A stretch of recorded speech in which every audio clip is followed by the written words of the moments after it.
É uma dose ou duas? Cowboy. De nada. Uma dose ou duas, Rodrigo? 2 doses.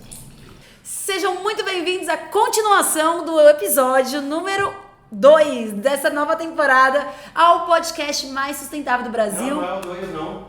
Continuação do 2. Eu vou continuação do 2. Tá certo. Tá certo, a continuação do 2. Agora nós estamos no 3º episódio dessa nova temporada, que é a continuação do 2. 2, isso. Que não é o 1. Que não é o 1. Isso. Enfim, sejam muito bem-vindos ao... Eu continuo sem fazer a introdução, que eu toda vez esqueço. Vai. Pronto. Vai. Sejam muito bem-vindos a mais um episódio do Smart EcoCast. Smart EcoCast. Exatamente, é a continuação do episódio 2. Lembra que a gente falou? Coloca aí, editor. Nós falamos de alguns setores da economia. Setores. Isso, nós mostramos 5 setores, falamos de 2, restam 3 que vamos comentar agora. Quais são, Maria? E obrigada, antes disso, eu vou agradecer a participação. Quais são, Maria? Muito obrigada pela participação de vocês. O pessoal manda muito no meu Instagram, no Instagram do Rodrigo, mas vocês podem deixar aqui no nosso canal. São mais de 5 mil sócios, você faz parte disso. Se você está escutando no Spotify, você também pode ir lá no nosso YouTube, se inscrever, deixar os comentários. A gente está em todas as plataformas, então assim, muito obrigada. É muito legal vocês deixarem aqui também o que vocês estão achando pra gente cada vez mais melhorar o negócio do Rodrigo, o seu negócio, porque nós queremos trazer as atualizações pra vocês. Então, o que você perguntou mesmo? Esse recado é importante. É verdade. Eu sempre esqueço, cara. De curtir, comentar, Isso, ativar a notificação. E aproveitando o momento, senta o dedo no like, aquela voadora Aqui no tem like. like no Não, pra quem tá no YouTube. YouTube. Quem tá aqui no Spotify, Verdade. eu espero que você tenha uma viagem maravilhosa. Eu sempre escuto podcast viajando. E o Smart EcoCast pra mim é o melhor podcast da área ambiental que tem no Spotify. Olha só, não tô querendo me gabar aqui não, viu, É o Maria? melhor. Mas a gente traz conteúdo massa. É o né? melhor. E isso depende de vocês também interagir com a gente. Eu escuto fazendo academia. Academia? Esteira. Caraca, velho. É, eu na esteira escuto Racionais, geralmente. Boa. É, mas faz tempo que eu não faço esteira, então... Você percebe que... Bom, vamos focar aqui. Vamos focar, então, aqui no nosso episódio. Rodrigo, Pedro, confere aqui. Acho que rolou, hein? Maria, traz a pipoca aí com o café que já vai começar.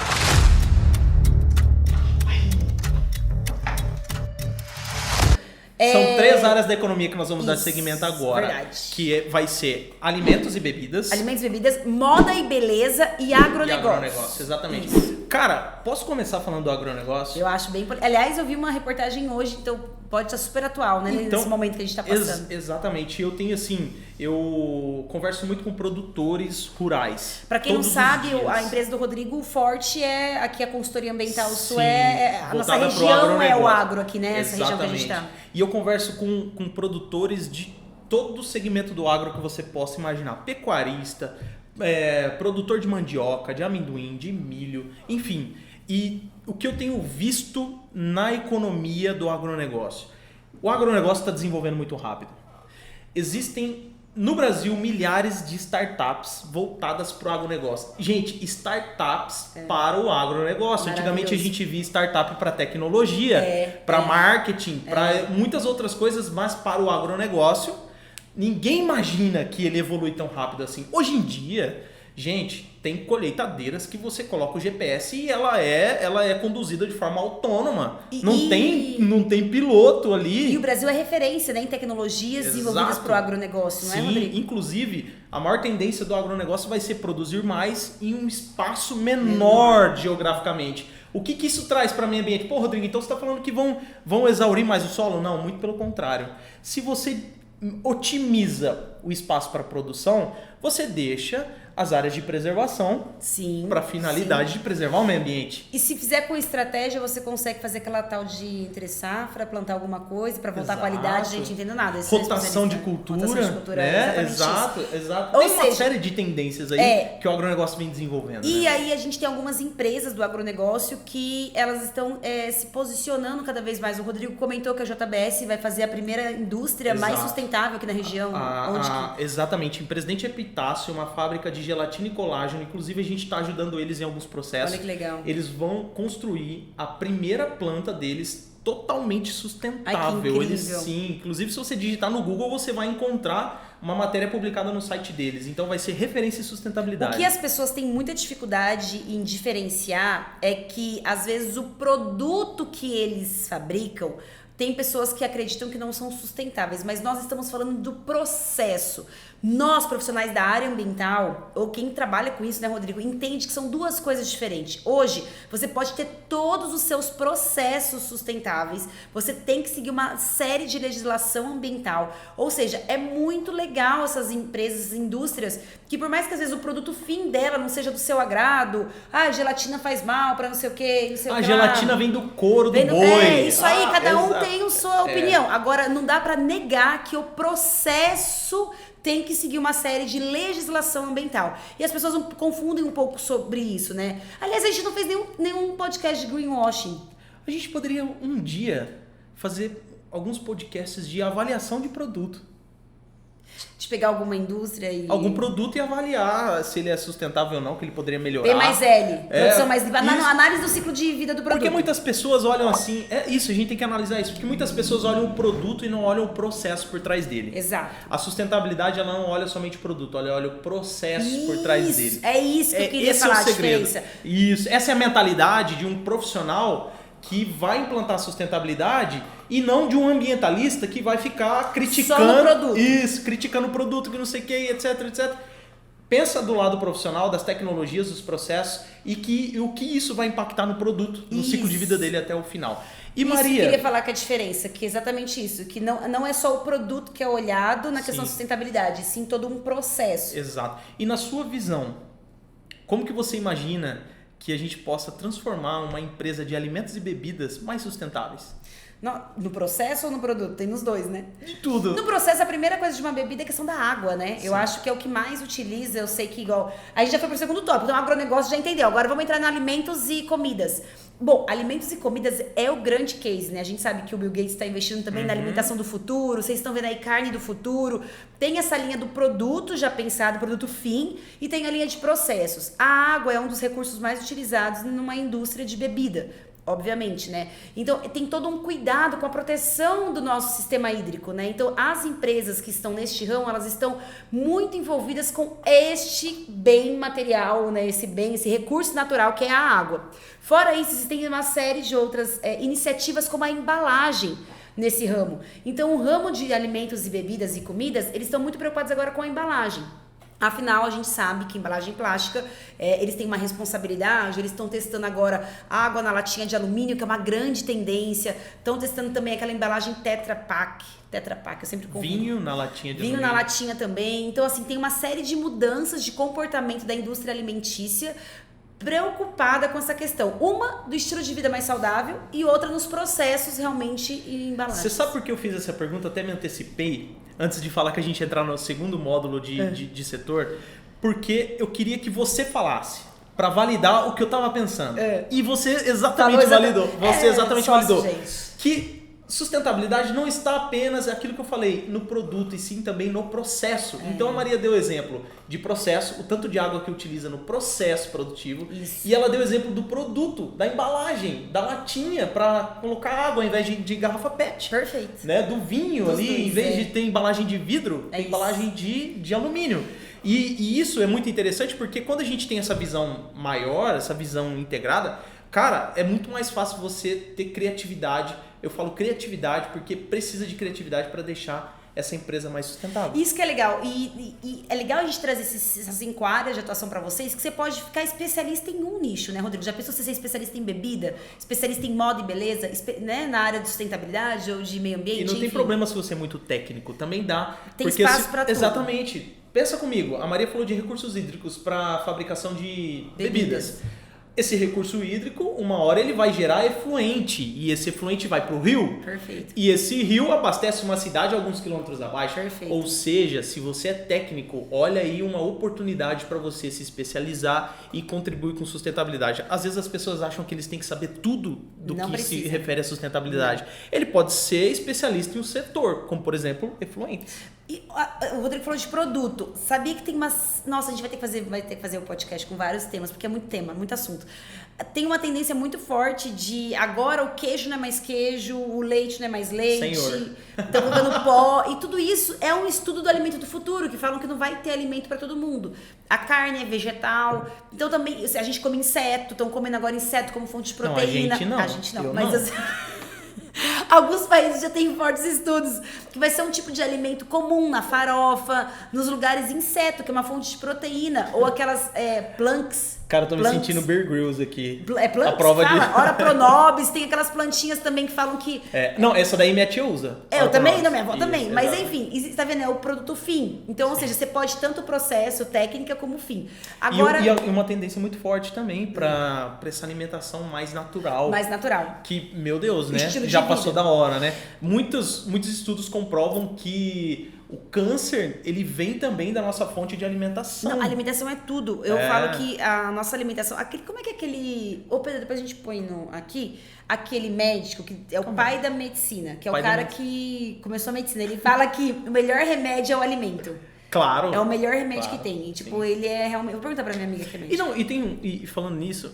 Já mudamos totalmente o assunto. Viajando aqui, tá, gente? Ô, Pedro, depois você... Já que a Maria tá pedindo também, eu vou pedir.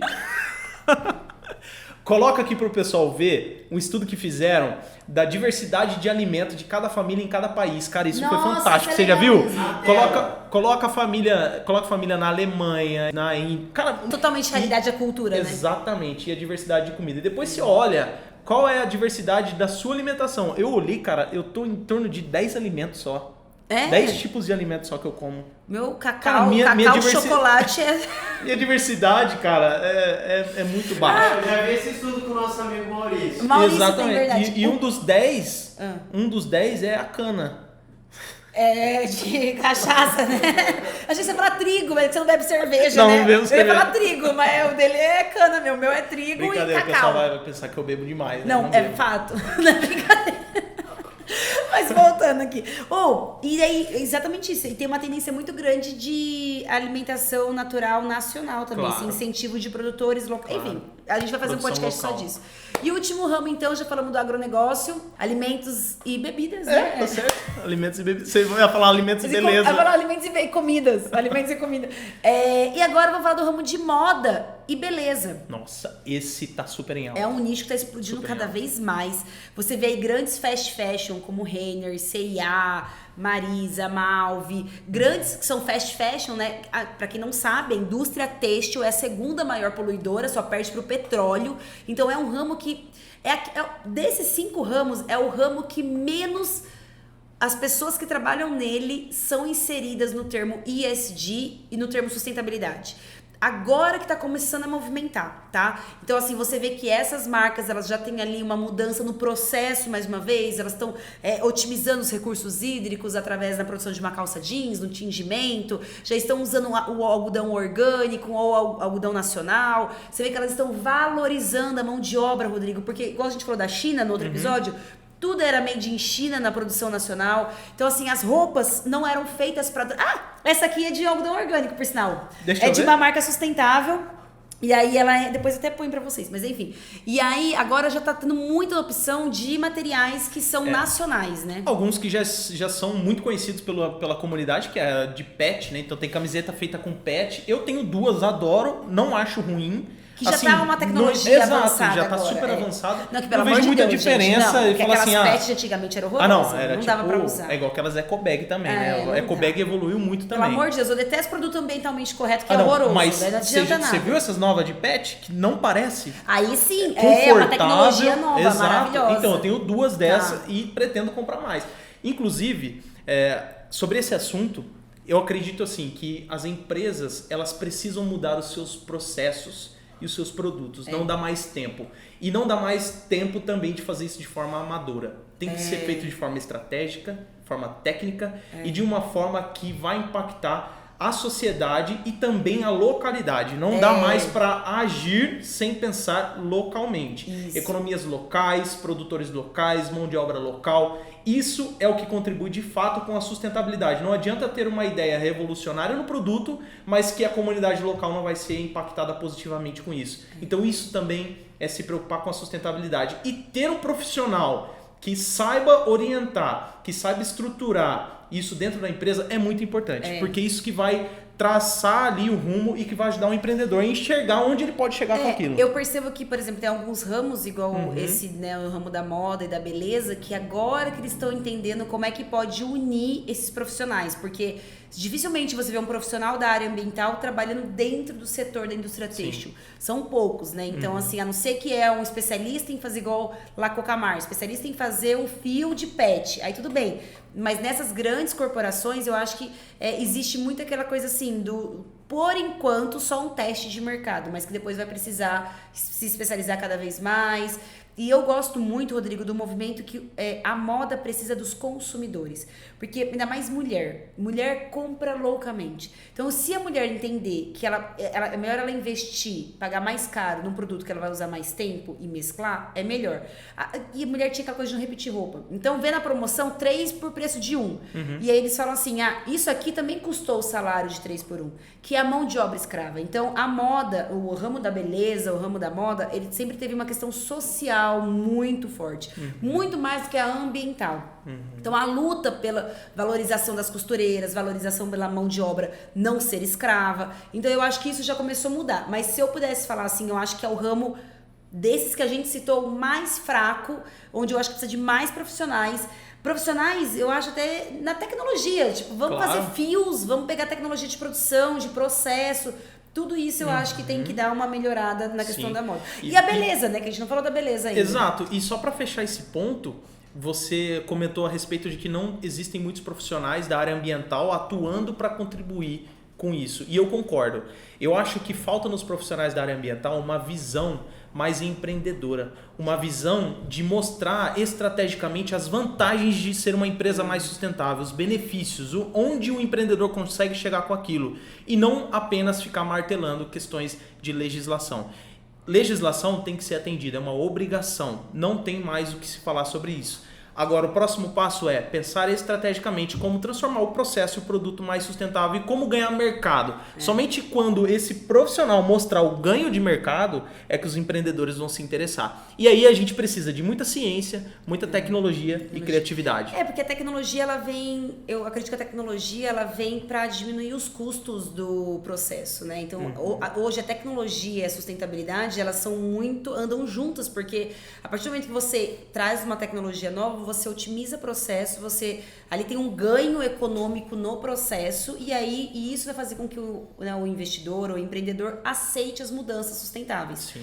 É um ponto. Outro ponto eu acredito muito que é o empreendedor entender que o consumidor mudou a visão dele. Claro. Hoje em dia o consumidor ele está cada vez mais atento à transparência do negócio. Nem estou falando que é questão ambiental. Eu acho que o consumidor ele está atento à transparência do negócio. Então hoje não pega mais você enganar. Hoje em dia as empresas não conseguem mais enganar com tanto cancelamento, né, Rodrigo? Que existe na rede social. Então assim, tem essa preocupação e são 5 áreas aí que a gente citou de grande desenvolvimento que tá aí, esperando vocês aí de casa para conseguir trabalhar, atuar, e a gente vai trazer convidados, né, nos próximos episódios, né? E quem estiver escutando aí, se teve algum insight, anota e invista no seu insight, porque neste mercado vai se destacar quem pensa fora da caixinha. Quem pensa fora. Já tem muita gente fazendo mais do mesmo e agora você pode entrar e aproveitar essa tendência que nós já estamos falando aqui que já é realidade, mas essa é uma tendência amplificada da sustentabilidade, então aproveite seu momento e não fique de fora dessa.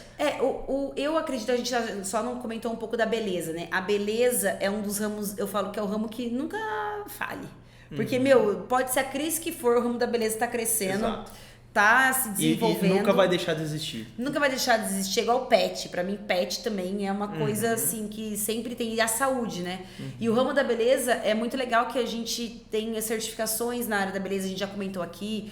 e a gente já fez um episódio também disso, mas eu, Maria, acredito que o ramo da beleza sempre usou recursos naturais, né, Rodrigo? Sempre. Mas nunca teve uma propriedade intelectual dos povos que foi ensinado isso. Então, eu acho que agora existe essa preocupação cultural de você extrair um recurso natural. E quem foi que fez isso? A Natura é um grande exemplo, que faz 20 anos que a Natura explora o meio ambiente e tá tudo bem no sentido como ela faz, porque ela explora, ela tem uma legislação a cumprir, que ela cumpre, e uma parte do que ela explora volta para a sociedade local. Volta lá pro pessoal da propriedade intelectual, que é através desse povo que ela aprendeu a fazer os cosméticos. E eles têm uma pegada que é muito nacional. Então, eles têm as essências da Amazônia. Eles exploram muita cultura do Brasil. Muita cultura brasileira. Pra quem não sabe, A é uma lei, brasilidade, viu? A questão da propriedade intelectual é muito legal. Quem tem ramos bem específicos para isso, que eu acho que é pouco explorado também na nossa área. Tem poucas pessoas que vão virar especialistas nisso. E fora do Brasil é muito valorizada a questão da propriedade intelectual. E, você estava falando da Natura, mas eu sou fã do Boticário. Claro, Porque eu também. E eu queria trazer alguém do Boticário aqui um dia, se Deus quiser a gente vai conseguir, pra explicar que é o maior, se eu não me engano, eu ponho a mão no fogo, mas eu vou levantar dados pra vocês, é o maior programa de logística reversa de embalagem no Brasil, em todas as áreas, é do Boticário. Parabéns, Boticário. Salve, salve, Boticário. Não, o Boticário ele tem um programa de logística reversa incrível e que funciona muito bem. Então, assim, de verdade, eu adoro também o programa da Natura, mas o Boticário eu sou fã. Bom, a Natura eu acho que explora mais a questão da propriedade intelectual e o Boticário mais dessa questão da logística reversa. Olha que legal, né? Duas empresas bem atuantes no ramo da beleza e que estão de vento em polpa e expandindo também cada vez mais. E beleza não se resume apenas em Natura e Boticário, gente. Vocês podem aplicar isso num pequeno salão. Os cosméticos naturais que estão bombando agora. Sim. Vela, produtos de self-care. Ixi, tem vários. Nossa, tem super, né? Super. Tem. E, poxa vida, você tava falando aí, eu tava aqui pensando. A minha avó, ela já valorizava a sustentabilidade, ó. Lá atrás. Vixe, o sebo de carneiro no calcanhar aqui, ó, pra dormir com meia. Não é verdade? Tudo. Você fazer esfoliação com pó de café também, minha avó fazia. Exatamente. Então, olha só, isso a gente aprende muito com a regionalidade, a cultura. E resgatar isso e colocar isso numa escala maior de produção, cara, é sucesso. É sucesso. Então, são cases incríveis, né? A Natura e o Boticário são cases maravilhosos, assim como todas as outras empresas que a gente citou aqui como exemplo. Mas são grandes cases, igual o Rodrigo falou, existe espaço para todos os setores, para todas as áreas, desde pequeno, médio a grande porte. É uma questão mesmo de iniciativa, de sair fora da caixa, uma questão de mudança de pensamento aí, para você conseguir se colocar no mercado. Se a gente for resumir tudo isso desse episódio e do episódio anterior, ou seja, dessas 5 áreas da economia, para implantar a sustentabilidade, basicamente você precisa de cultura, processo e produto. Você colocaria mais algum? Pessoa tá dentro da cultura? Cultura regional, cultura local. Se você não mudar o pensamento do empreendedor, de quem está ali dentro. E a pessoa que faz? E do consumidor. Então vamos por... Cultura do empreendedor, do consumidor, processo, produto? Processo, produto. Fechou. É isso. Vamos encerrar então? Você encerra? Não, já fiquei agora nervosa. Você encerra, calma aí. Então é isso, terminamos mais um episódio do... Smart EcoCast. O que está acontecendo comigo hoje, gente? Terminamos mais um episódio do Smart EcoCast. O podcast mais eco que tem no Brasil, mais sustentável, é o nosso podcast. Então, se você segue aqui no YouTube, não esqueça de deixar seus comentários, se teve algum insight, alguma empresa. A gente realmente vai trazer convidados agora para falar com vocês nessa nova temporada. Fiquem de olho aí nos próximos episódios. E é isso, muito obrigada e até o próximo episódio. Valeu, salve, salve. E ela tá movendo.